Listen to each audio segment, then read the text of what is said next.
Assalamualaikum warahmatullahi wabarakatuh. Waalaikumsalam warahmatullahi wabarakatuh. Maaf Bang, mengganggu waktunya sebentar. Di sini kami mau mewawancarai Bapak perihal korupsi. Ya, silakan. Bagaimana tanggapan Bapak mengenai negara Indonesia? Nah, mengenai negara Indonesia itu negara yang sangat kaya, ya, sangat kaya dan beragam kebudayaan. Ya.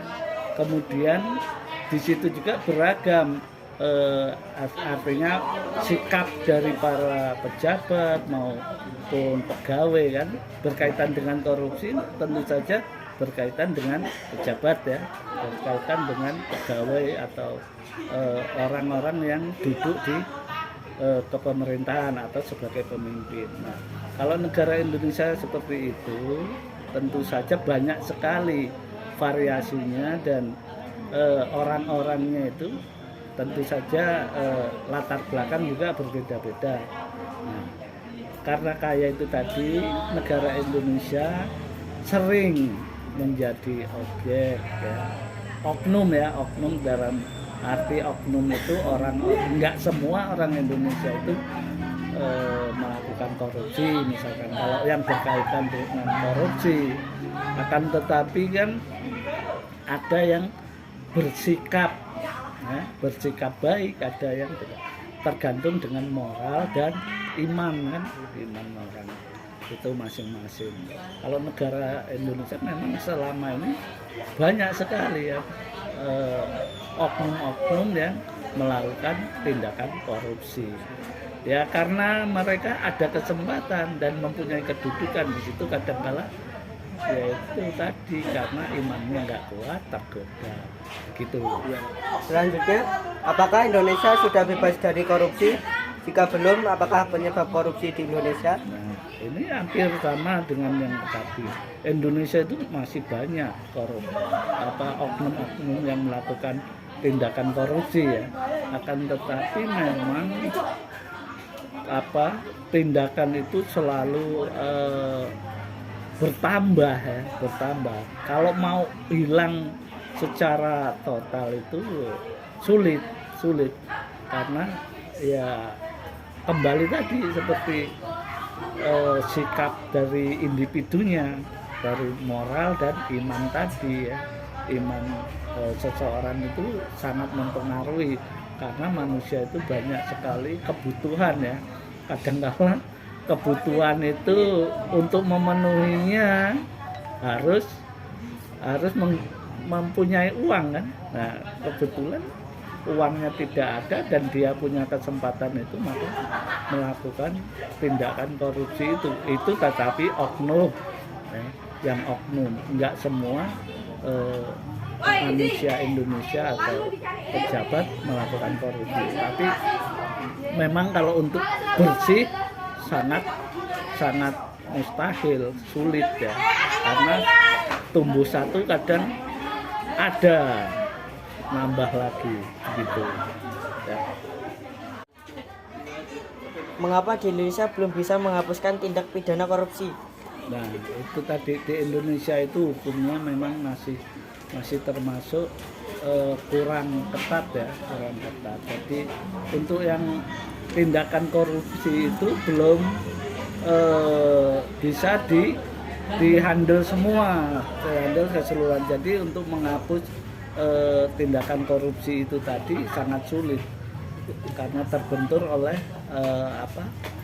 hukum, ya, hukum di Indonesia yang masih agak lemah. Mengapa pendidikan anti korupsi wajib diajarkan di semua segmen pendidikan? Nah, ini berkaitan dengan pendidikan, diadakan ke seluruh segmen pendidikan dari usia yang masih tingkat SD, SMP misalkan, itu supaya nantinya untuk menghandle, supaya para pelajar itu tahu bahwasannya kalau korupsi itu tidak baik dan setidaknya memahami apa yang dimaksud dengan korupsi. Jadi tahu, ya, bahwa tindakan korupsi itu sangat merugikan negara. Oleh sebab itu diberikan dini hari lah istilahnya, masih dari SD SMP, supaya nanti kedepannya bisa memangkas bahkan mengurangi orang-orang yang melakukan korupsi. Apa pesan Bapak kepada pemuda Indonesia untuk membantu melawan korupsi? Ya, pesan Bapak kepada pemuda Indonesia, khususnya generasi muda ya, yaitu harus meningkatkan karakter, bermoral baik ya, kemudian beriman, bertakwa, supaya tidak terjerumus ke masalah korupsi tadi, ke masalah korupsi. Jadi kalian sebagai siswa mestinya ya harus bisa belajar dari para koruptor itu, bahwasanya itu tindakan yang tidak baik kan. Nah, begitu. Dan menurut Bapak, apa yang dimaksud dengan korupsi? Nah, kalau menurut Bapak, korupsi itu yaitu menggunakan hak yang bukan haknya, misalkan kekayaan negara dimanfaatkan untuk kepentingan pribadi. Ya, bukan hanya kekayaan negara, apapun yang berupa kekayaan atau harta ataupun uang ya, yang bukan miliknya, akan tetapi digunakan untuk kepentingan pribadi atau ya, punya orang lain, digunakan untuk kepentingan kita, itu ya dinamakan termasuk korupsi. Menurut Anda, hukuman apa yang pantas bagi pelaku korupsi? Kalau menurut Bapak ya, kalau ditanya ya hukuman bagi korupsi itu ya harus dihukum yang berat ya. Karena apa? Itu ya menghalalkan segala cara, menggunakan uang milik negara kan, biasanya yang digunakan itu.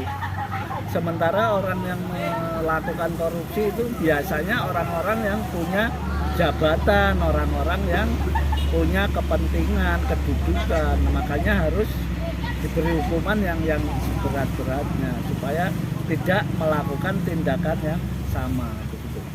Perilaku korupsi yang kian marak. Nah, itu ya, pelaku korupsi yang kian marak ya, itu memang sangat memprihatinkan negara kita kalau berkaitan dengan di negara kita, apalagi di instansi tertentu ya, itu sangat memprihatinkan ya. Mestinya memang harus diambil tindakan yang keras supaya mempunyai efek jera dan tidak melakukan hal-hal yang seperti itu lagi begitu. Apakah korupsi termasuk bentuk penyimpangan sosial, Pak? Ya, korupsi itu termasuk penyimpangan sosial. Karena apa?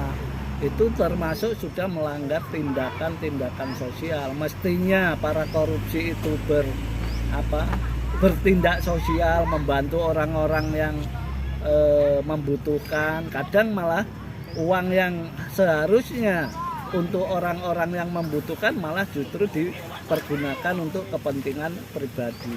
Itu salah satunya kenapa termasuk korupsi itu tindakan sosial. Gitu. Menurut Bapak, bagaimana cara menanggulangi korupsi sejak dini?